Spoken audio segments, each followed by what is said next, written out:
धोबी चमारों के लिए हुए पैसे से भगवान को भोग नहीं लगेगा, जो प्रसादी बनेगी वो भी अपवित्र हो जाएगी। मैं धन्यवाद देना चाहता हूं राजस्थान के नागर समाज के उन लोगों का जिन्होंने दलित समाज के लोगों को यह बता दिया है कि कंफ्यूजन में मत रहना। इस तथाकथित हिंदू धर्म में तुम्हारी हैसियत में कोई बदलाव नहीं हो पाया है, इसलिए राम मंदिर को लेकर उत्साहित मत होना।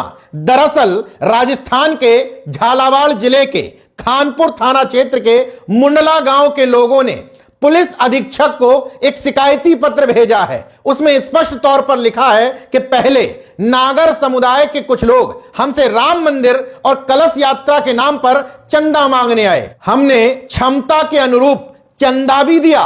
बाद में वही लोग दोबारा हमारी बस्तियों में लौट करके आए और हमारे चंदे की रकम लौटाते हुए बोले, धोबी चमारों से लिए हुए पैसों से भगवान को भोग नहीं लगेगा, जो प्रसादी बनेगी वो भी अपवित्र हो जाएगी। मैं धन्यवाद देना चाहता हूं नागर समाज के लोगों को कि कम से कम उन्होंने सच्चाई तो बयां की। वैसे दलित समाज काफी हद तक जागरूक है, लेकिन उनमें भी धर्मांधता कम नहीं है। तो जो धर्मांध हो रहे थे उनको यह संकेत देने की कोशिश की है कि अभी भी उस राम मंदिर में अपनी हैसियत समझ करके जाना। पुलिस अधीक्षक को दिए शिकायती पत्र में स्पष्ट तौर पर लिखा हुआ है, मेघवाल समाज, बैरवा समाज, धोबी समाज और मेहर समाज, इन 4 समाज के लोगों से चंदा लिया गया था।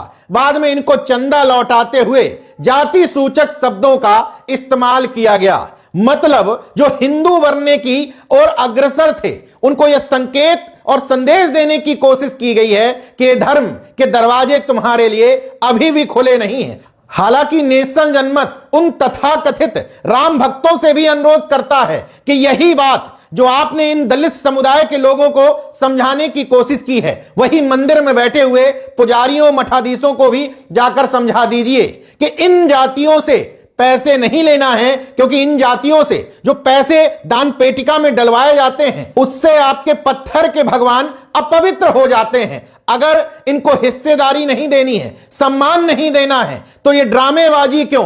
केवल इन राम भक्तों द्वारा नहीं बल्कि किसी भी मंदिर के बाहर बोर्ड लगवा देना चाहिए कि हम दलित पिछड़े समुदाय के लोगों से चंदा नहीं लेंगे, क्योंकि उनके दिए हुए पैसे से हमारे भगवान और उनका भोग अपवित्र हो जाता है।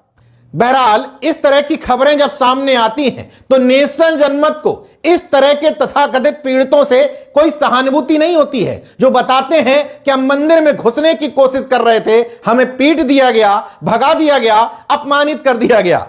तुम वहां करने ही क्या गए थे? अपने मुक्तिदाता के तौर पर बाबा साहब का नाम लेते हो। बाबा साहब ये प्रयास बहुत पहले करके देख चुके हैं। उनको समझ में आ गया था कि इस धर्म के अंतर्गत हमें सम्मान मिल ही नहीं सकता। तब उन्होंने काफी सालों बाद यह निर्णय लिया था कि मैं हिंदू धर्म में पैदा हुआ हूं लेकिन मरूंगा हिंदू नहीं। ऐसे ही निर्णय नहीं ले लिया था, इससे पहले सभी धर्मों का अध्ययन किया था। इसलिए नेशनल जनमत को इस तरह के लोगों से कोई विशेष सहानुभूति नहीं होती है। आपने राम मंदिर के नाम पर चंदा दिया ही क्यों था? क्या आपको पता नहीं था कि यहां पर आपका सम्मान होने नहीं जा रहा, आपके समाज का पुजारी बनने नहीं जा रहा, आपके समाज को मंदिरों में वो पद और प्रतिष्ठा मिलने नहीं जा रही? यही चंदा आपने विद्यालय के नाम पर, अस्पताल के नाम पर, किसी सामाजिक संस्थान के नाम पर या हॉस्टल के नाम पर दिया होता तो नेशनल जनमत एक बार नहीं आपको बार बार सैल्यूट करता। हालांकि इतना जरूर कहूंगा कि इस तरह की खबरें जब सामने आती हैं तो धर्म की चाशनी में लिपटे पड़े धार्मिक मतांधों को जोर का झटका जोर से लगता जरूर है।